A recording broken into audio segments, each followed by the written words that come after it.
Right, first of all, I've got a terrible microphone on my iPhone. No surprises there. Here's a quick joke.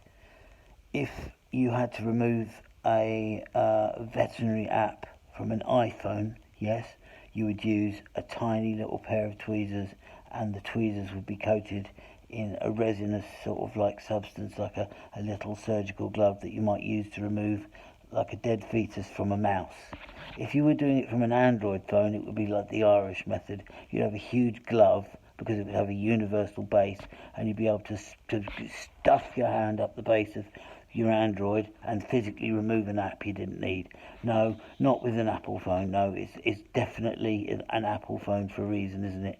Because it crumbles, you know, like the Granny Smith at Christmas, in terrible social strife carried by the Metropolitan Police everywhere as symbols of what the Granny Smith could have been in any other social context. That fighter for the resistance movement of apples, challenged at school by Jazz and Gala, and ever since then, just unable to get that extra W on her name, which would have made her symptomatic with, electronic control card systems in every convenience store you could think of.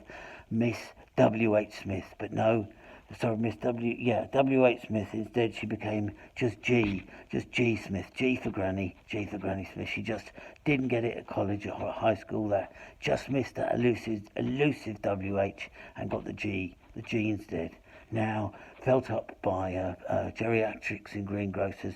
So the question is, how does this tool here, this tin opener, right, which you can't hear much about, this tin opener, this is the remainder of a watch, as you can see, small, this very tiny watch, right, which gives you the idea. So you have to reset that as according to the 24-hour clock.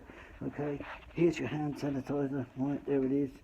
Very cheap one, very cheap, 16p. I don't know what that converts to in dollars, but it's got to be less than a few cents, right? Doesn't make any sense to me. Sense to me, that is. And there's a Wilco anti-viral wipe. That's a taster of what comes next, which has absolutely nothing to do with what I'm about to talk about in the next little video, which is also to do with kettles that don't work. They specifically come with caveats.